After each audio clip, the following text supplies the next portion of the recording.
Yes, then thank you, Nancy and Gail and Sylvia. There were homework questions provided prior to training, which we will be asking for responses to throughout today's training. So first, if everyone could raise your hand if you are new to the Ginnie Mae program.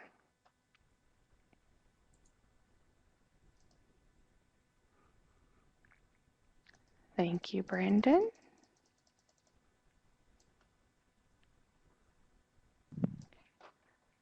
Wonderful. It looks like we've got a few new folks.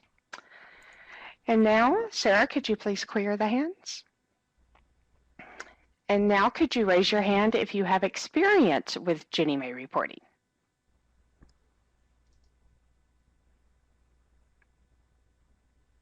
Okay, looks like I see a few more hands.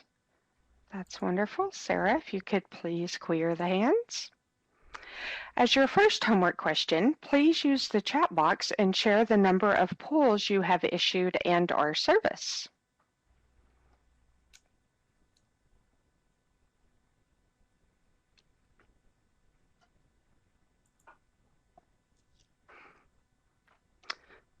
$58, $31, $42, $51, oh, $600. Oh, wow.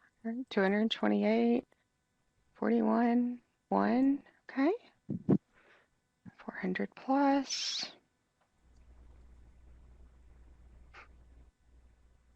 $600 plus. Okay, wonderful. Looks like we've got a wide variety. That is wonderful. Now would you please raise your hand if you use a subservicer?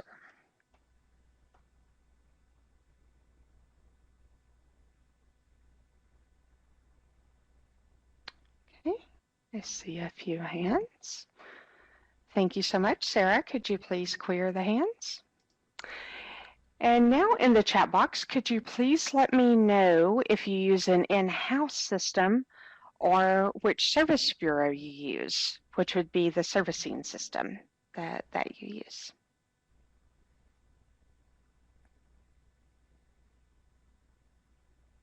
In-house, McCracken, in-house enterprise.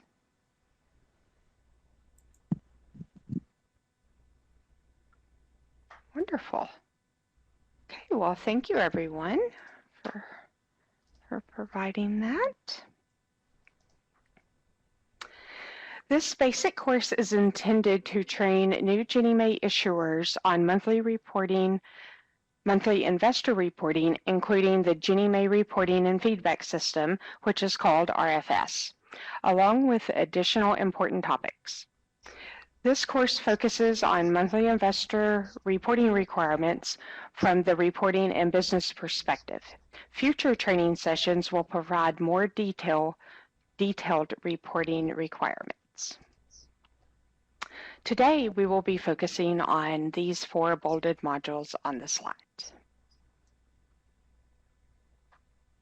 In this module, we will explain the purpose of investor reporting training, list issuers' primary responsibilities, describe the characteristics of subservicing partnerships, and discuss consequences of non-compliance. A few hot topics that we will be discussing during the training is Ginnie Mae reporting requirements, MF-PDM, changes to loan terms, RFS enhancements, cash management, and specific topics or questions you would like us to address. Please raise your hand if you have any loans that are scheduled to change their loan terms.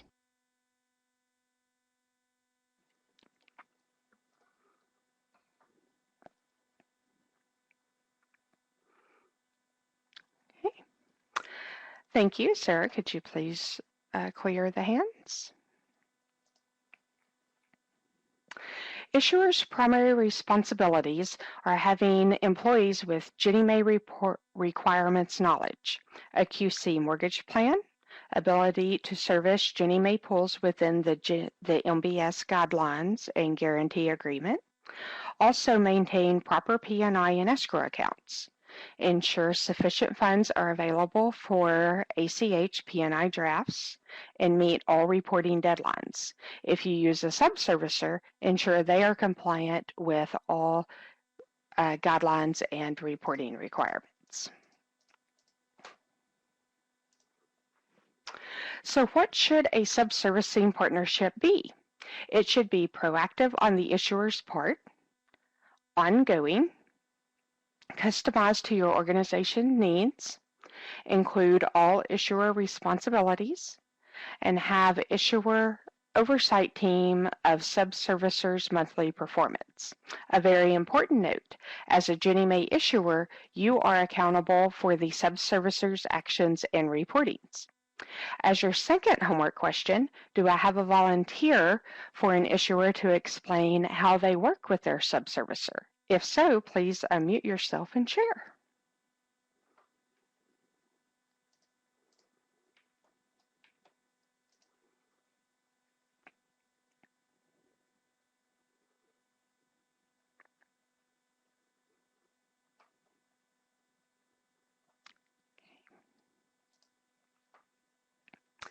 Now we will continue with reference documentation. In this module, we will list the available resources and reference documentation to issuers, discuss useful resources for job tasks, and explain Ginnie Mae terms. The Ginnie Mae hotline number is 1-833-GINNIE-MAE-HELP. Why, yes, Ginnie Mae Help has one more digit than 466-2435, therefore the last digit is dropped. Option 1 is the Ginnie Net hotline with an additional 6 options, and option 2 is for RFS, which is for investor reporting, with an additional 5 options. Sarah, would you please turn on the annotation bar? Thank you, Sarah. Now, if you could select the sticker, which would be the rectangle, which is the last option on the annotation bar on the left, could you place a sticker on which option you would select for RFS?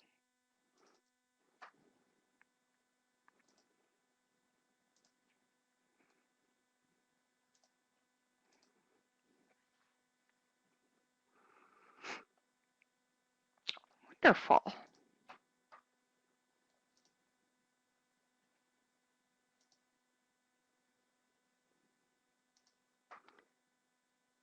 Wonderful. Thank you so very much. I will now turn it over to Nancy.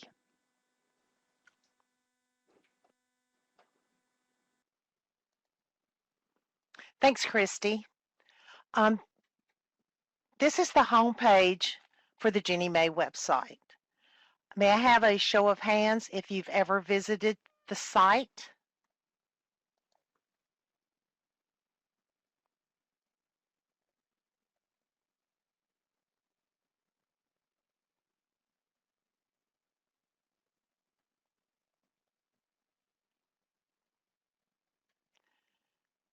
Thank you. Sarah, can you please clear the raised hands?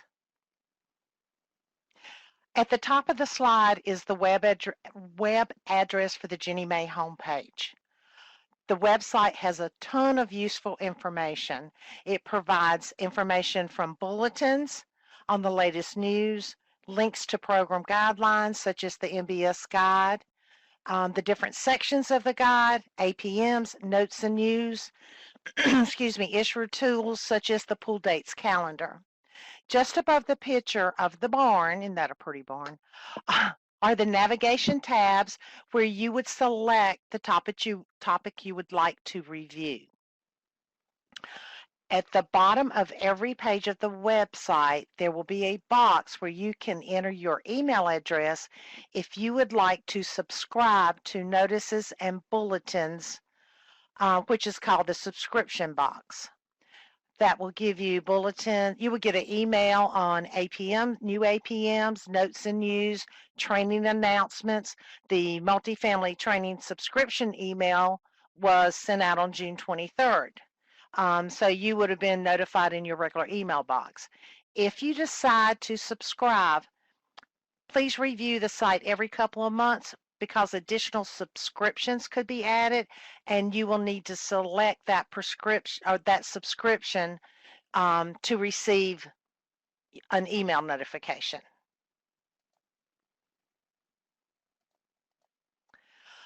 When you place your cursor on any of the tabs at the top, a drop-down box will show a list of subjects that you can select. I have selected the Issuers tab on this slide. You can see another set of tabs that for program guideline, issuer tools, training, and so on. When you within each one of those is additional drop-down boxes for any topic that you would like to see. Please take the time to review and become familiar with the information provided on the Ginnie Mae website.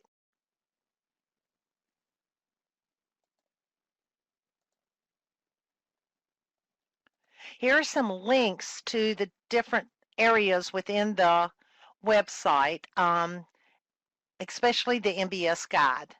The Issuer tab provides access to such areas as program guidelines, issuer tools, and training. You can find all the APMs, the Issuer Reporting Manual, and other items under the Issuer Resource tab. The specific chapter for multifamily issuers is Chapter 31, Project Loan Pools, and Chapter 32, Construction Loan Pools. So when you're in the MBS guide and you need a quick link to those chapters, you'll know that this is where you can find the information.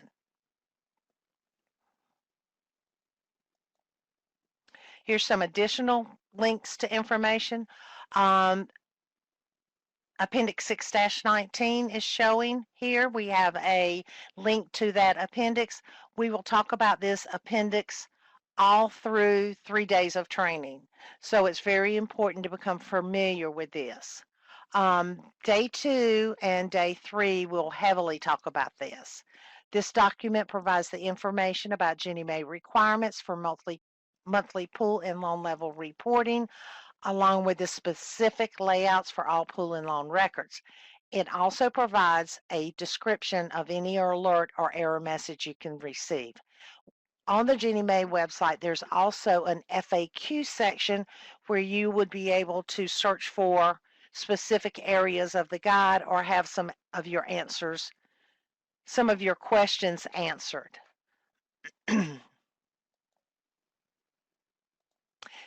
This is a short list of some of the general Ginnie Mae terms that are used quite often in the servicing business, especially for multifamily that has CL pools. We have the term a draw, which means the additional funds that are securitized on a CL loan. One of the most important terms is FIC. A lot of the issuers will know this as the P&I payment. Ginnie Mae uses it as the fixed installment control on all the documentation for the pool record, the loan record. Are there any terms that are confusing to you? If so, please enter them in the chat box.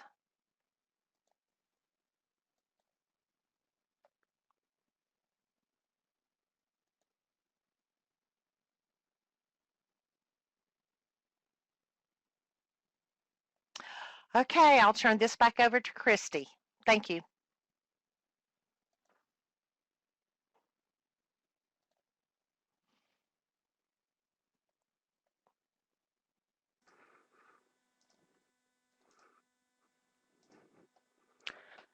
Thank you so much, Nancy. The next section is RFS reporting timelines. In this module, we will cover RFS monthly reporting deadlines for pools and loans, describe the sequence of actions within the timeline, include deadlines of reporting pool and loan data, and discuss when critical exceptions must be cleared.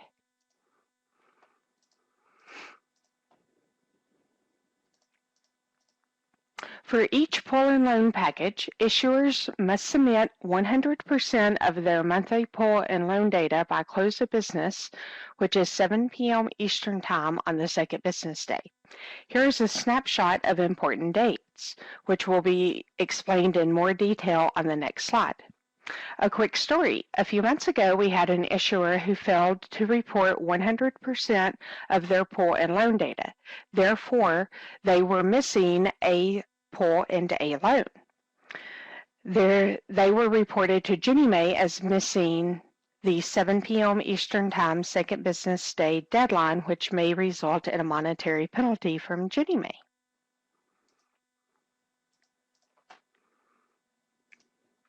This is a snippet of the full monthly RFS timeline. RFS opens on the 25th of the month for reporting. On the morning of the first calendar day, RFS opens for file submissions. Even if the first calendar day is on a weekend or a holiday, we work to open RFS. After the issuer files are processed, RFS feedback is posted in e-notification. The initial pre-collection notice is available on the third business day, which is based on the second business day RFS Pool Security RPB. Prepayment penalties must be reported by 7 p.m. Eastern Time on the fourth business day. However, they may be reported as early as the first business day. The final pre-collection notice is available on the sixth business day, which is based on the fourth business day final RFS Pool Security RPB. The monthly reporting certification opens during the 10th business day, with the deadline being 7 p.m. Eastern Time on the 14th business day. Guarantee fee is drafted from your designated bank account on the 10th business day. Please see Chapter 6 of the MBS Guide if the calendar day are not business days. P&I remittance is drafted on the 15th calendar day. Please see Chapter 15 of the MBS Guide if the calendar days are not business days. On the 25th calendar day, RFS closes for the current month reporting and opens for the next month's reporting cycle.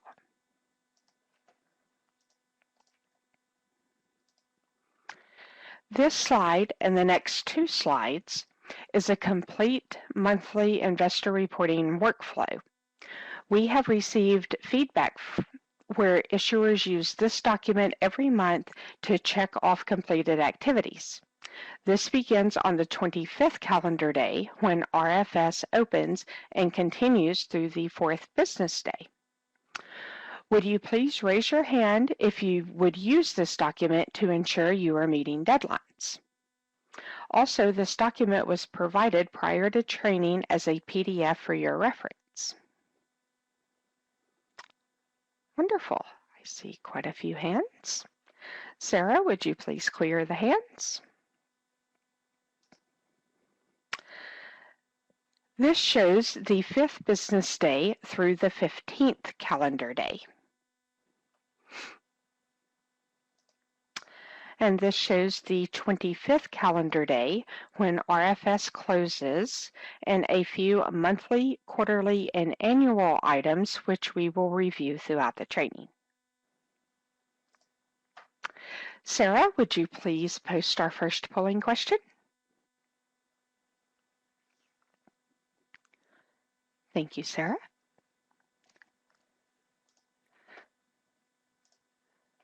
So if everyone could vote here, what is the deadline for reporting 100% of the pool and loan data?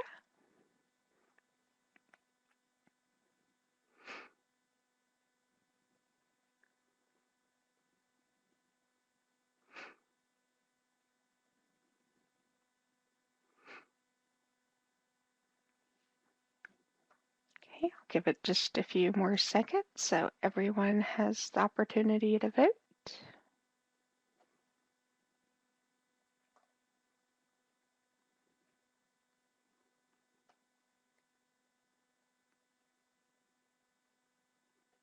Okay, I'll go ahead and end the poll.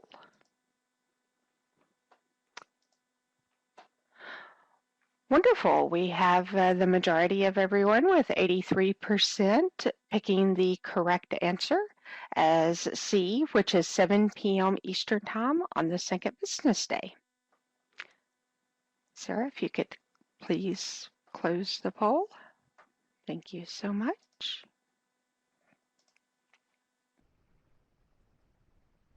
Good morning and welcome back. My name again is Gail Smith. I will be talking about e-notification.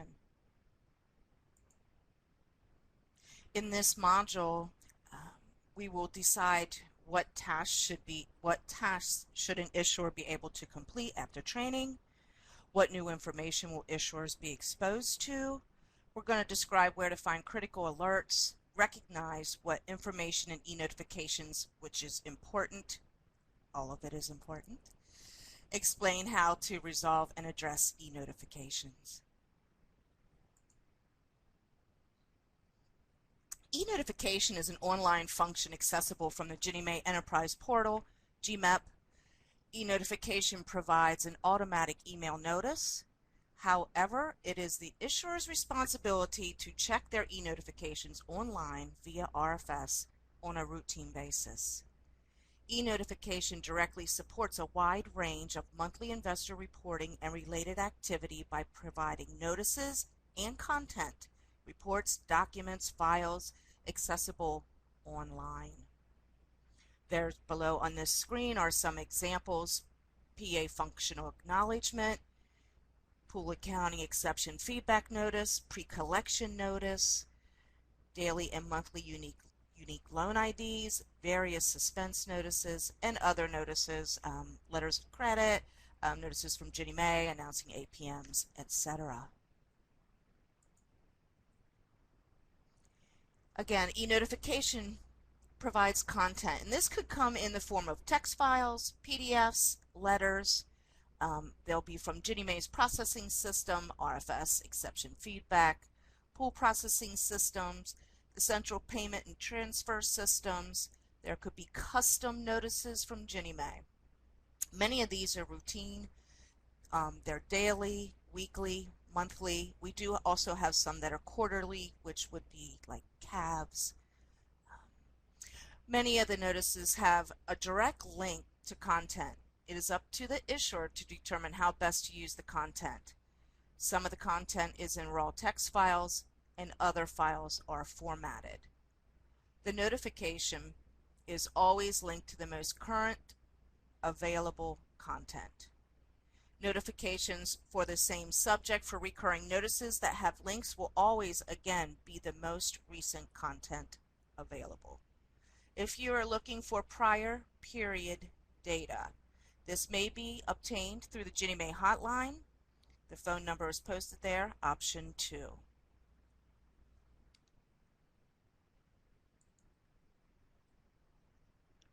Accessing e-notification. In the RFS drop-down menu, as you can see, you'll see exception feedback, pool accounting for multifamily, matching and suspense service members, Civil Relief Act, and then e-notification. Could you raise your hand if you have never accessed e-notification?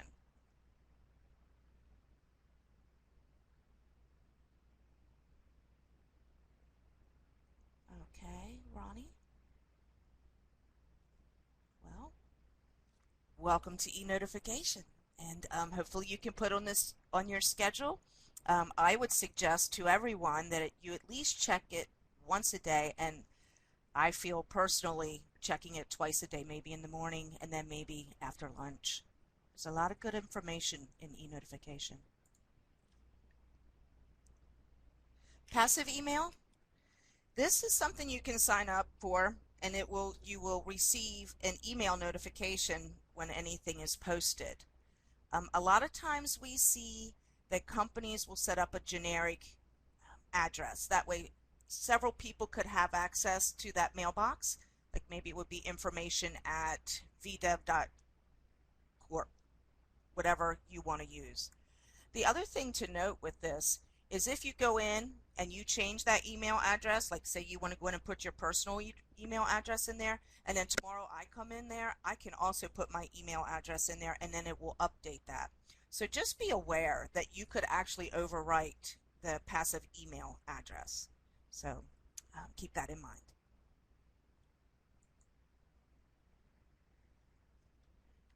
This is a snapshot of what the notifications look like. And it will give you a list of several good pieces of information: unique loan IDs, functional acknowledgements, etc.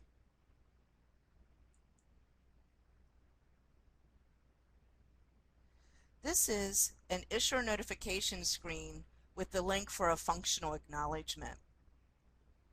Again, you would see this if you see your screen. There is an underscored link. You would right click on that link and then you have options of how you want to open it. You can open it in a new tab, in a new window, a private window. You could save a target as. However you want to access this information, that's your personal choice.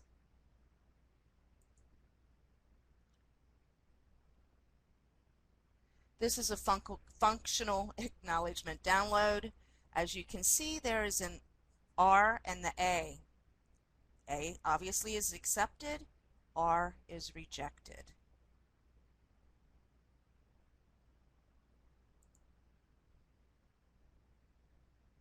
Exception feedback notification example. Again, you open these up, you click on the link, and you can save them however you want to use this information. Again, this is your exception feedback if you have any. This is an example of what an exception feedback download file may look like for an issuer.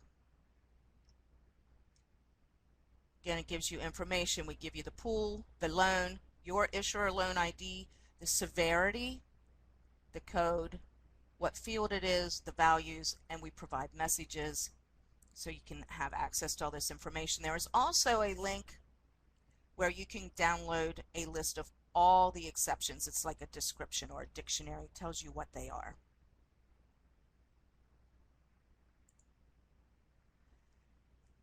This is an example of a pre-collection notice, and I am going to turn this over to Christy, and she can explain to you better what the red box means. Christy? Thank you, Gal. So here in the red box is actually the $9,000 number would be your guarantee fee ACH draft amount that in this particular example would be drafted from your bank account on June 10th. And then the $268,000 number would be your P&I remittance amount that would be drafted from the bank account on June 15th.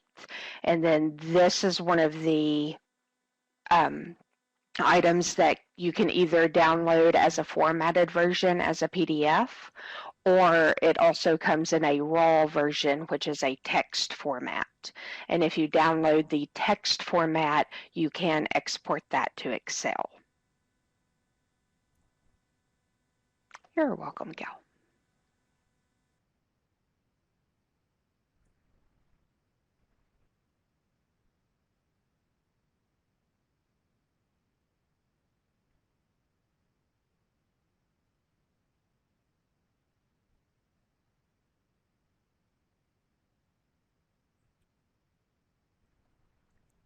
Thank you, Christy.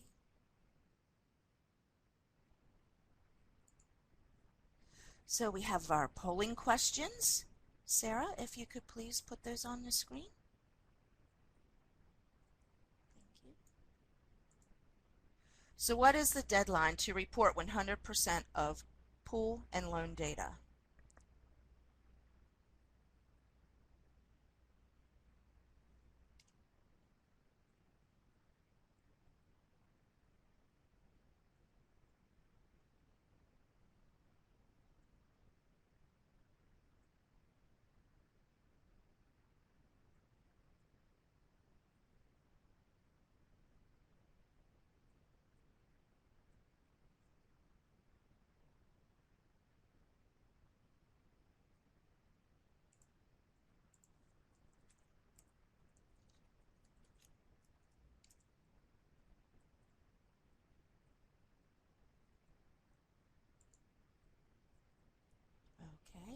81% selected A, 7 p.m. Eastern Time on the second business day.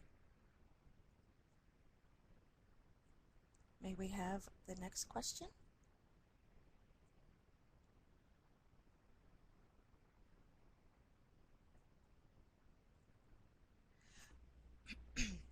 What is the deadline to clear critical alerts?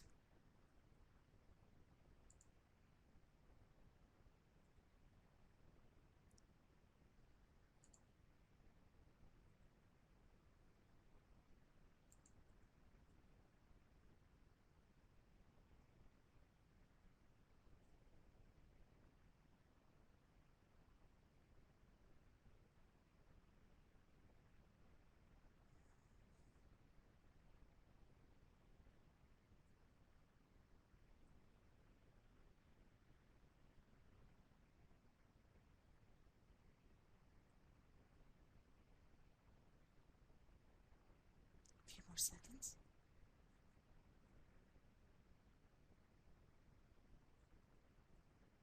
Okay, 90% selected C, 7 p.m. Eastern Time on the fourth business day.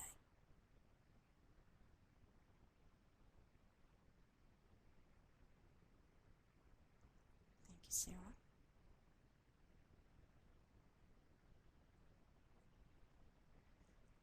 And our last polling question for this section. Can operations tell if you're reading your e-notifications?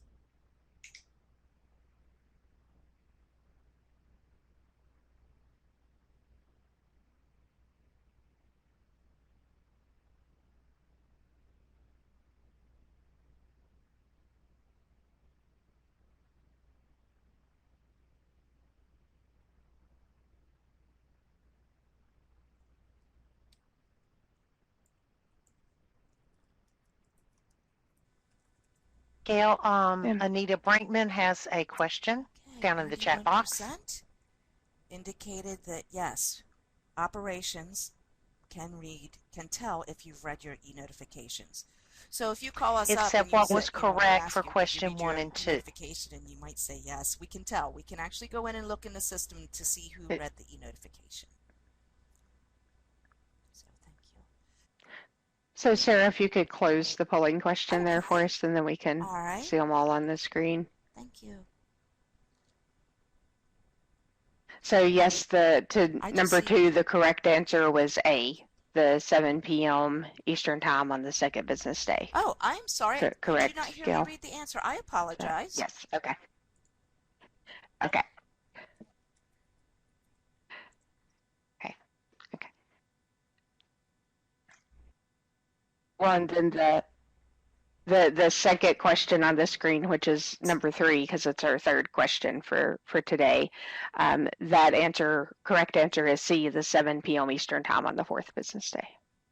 Yes, I am sorry. I'm looking at Anita's chat now. I am sorry. I apologize. I just gave the percent. Yes.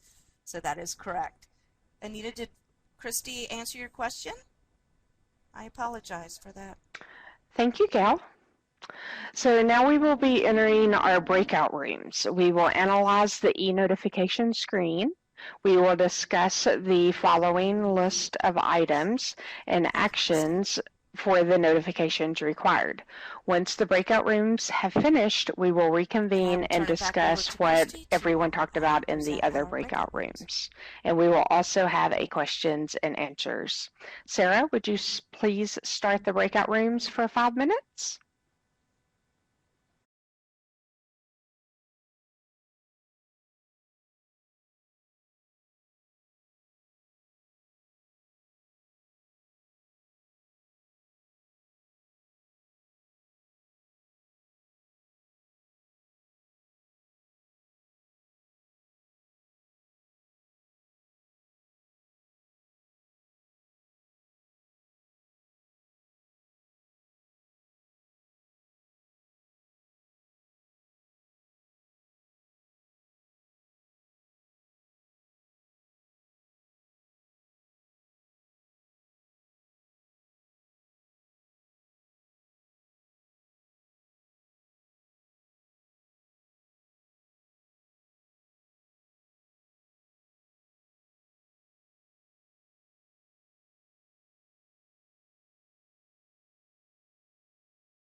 Do. Oh, Okay, wonderful. Okay, so Gail, would you like to discuss what your group talked about in the breakout room? actually, yes. Patrick was talking, and unfortunately, Patrick got cut off when he closed the breakout room. He was talking about the pre-collection notices, and we did have a question that I could not answer. So I am hoping someone in our collective group can do this. And it is, what does the daily transfer sheet report? What is the significance for that? Okay, for multifamily issuers, the daily transfer sheets are going to actually show when you have generated a new pool. It will give you the pool number and the certificate number and the amount of the security. This is really important when you have a CL draw. And we're going to go over this later. I don't know if it's in day 2 or 3, but when you have a CL draw, that daily transfer sheet is going to tell you the exact amount of the draw. So if you do a draw for $25,000, you'll see that on the sheet. If you do a PN pool, you've generated a PN pool, the entire amount of what was securitized is the value of that certificate. So the transfer sheets only tell you that, hey, you've got a new security and it's set up for this amount, and usually Fed Reserve is the payee. Yes, thank you, Nancy. Does that answer the question? Are there any more questions from my group?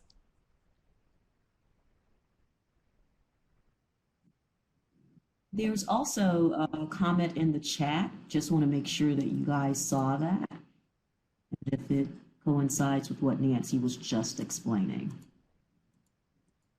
From Anita Brinkman. Yeah, thank you, Anita.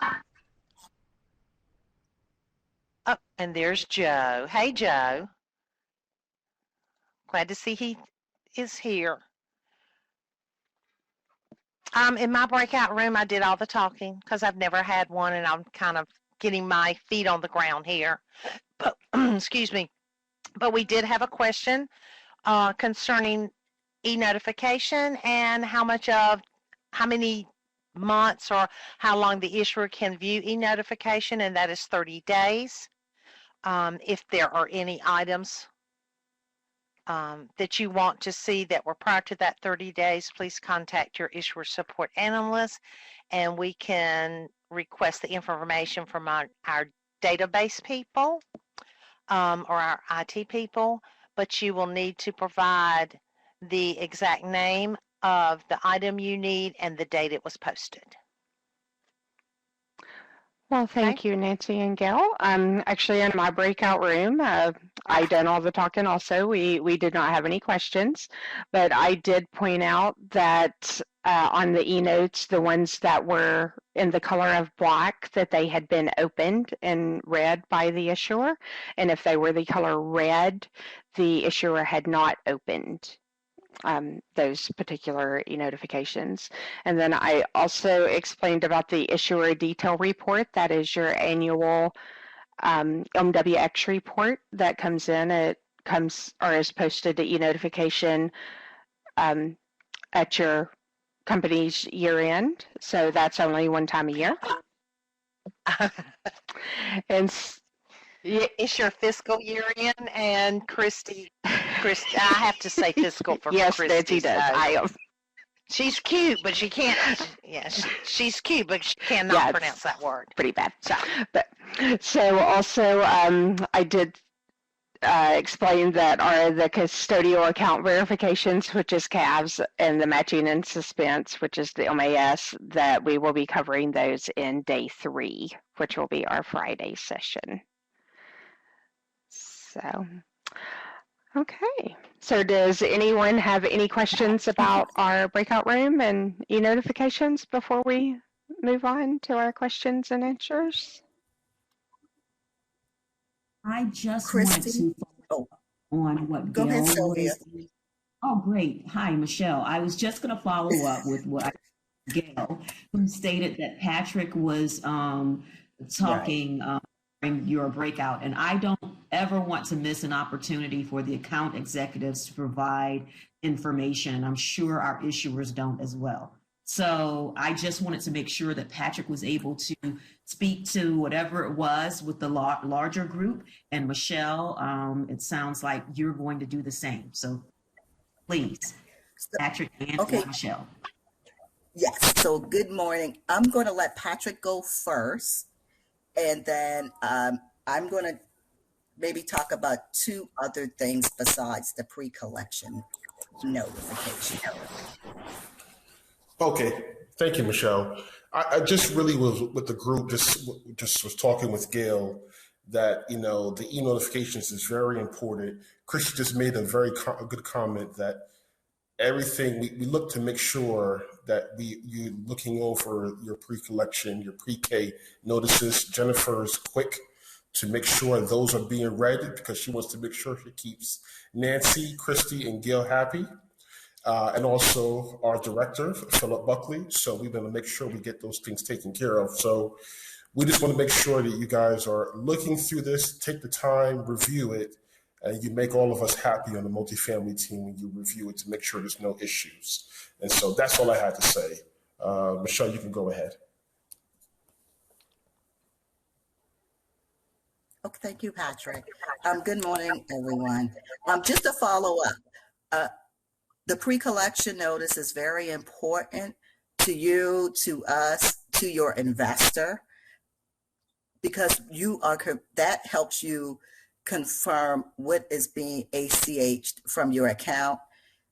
We ask in training that all multifamily issuers, quote unquote, reconcile their pre-collection notices to make sure that there are no reporting errors. And there comes a time, like after the 5th business day, if you have such a reporting error, you have to anyway, my southern accent, I'm with Christy now. You have to pay as you report, and that may be to your detriment on two sides. It may be that you have actually passed through too much funds to the investor, and depending on what your reporting error, it may be a compliance issue on Ginnie Mae's side.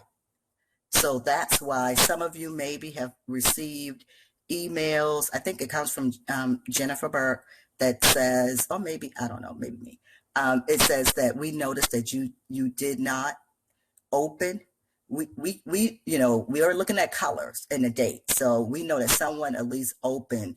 We can't confirm, of course, if you reconciled your pre-K, but we know exactly if you haven't even opened it to reconcile it. So this has just been like a long-standing best practice in multifamily in reference to that. Also, a couple of other things regarding okay, so for e-notification, there are several documents that come in, sometimes daily, sometimes weekly, or whenever you have securitized a pool. I do know that because it's quote unquote in RFS, that mainly the investor reporting staff has access to the e-notification box, but please be mindful that everything that flows through the e-notification box may not necessarily be pertinent to you in investor reporting, but it may be more important to the new pool processing side. Like we just discussed about the certificate numbers. You also will get information about your commitment line balance. So we just hope that in the different organizations that you have a process where if there's an e-notification that really needs to go to new pool processing, that they do receive it timely. Next thing, which was in my breakout room, and then I think Christy's group discussed it a little bit more, regarding the 30 days and on, I guess I'll say expiration for e-notification and then in reference to your issuer detail report. So your issuer detail report comes out, I think at this point it's within days of your fiscal year end, but most people don't need it until it's time for their audit. But we're asking everyone to please download it and save it. It's there. If you have a December 31st year end, it's there the first week of January. But however, most people don't really need it until like March when it's time for their audit. And so we're just a reminder that that's something you should download every year. That, again, is just a best practice. If you didn't do it, of course, you can contact our office and we will get it for you. I think that is it that I kind of wanted to reiterate, and I don't see any additional questions. So thank you. I don't know if it's back to Gail or Christy or maybe even Nancy, but thank you. Well, Michelle, I actually had a quick question for you. So if someone needed to change their year-end reporting date, their company's year-end reporting date, because, I can't say the word fiscal very well. So just saying. So would they contact you guys, as in, Yes. you and Jennifer and Patrick? Okay, because Yes, I know that has to be in through writing. the But, main office. Okay, right. Yes, if you change your fiscal year end, it needs to be acknowledged formally by Ginnie Mae, so that request needs to come to our office. Right. And one other best practice, whenever I worked at an issuer, like every day or even twice a day, if I would go out and check my e-notification, whatever was out there, I would download it and save it in a folder, because of that 30-day expiration time frame. So, then if I did ever need it, like the MWX report for the yearly audit, I would have it, even if that was months later. So, okay, well, wonderful. Is there any other thing for the e-notification and breakout room?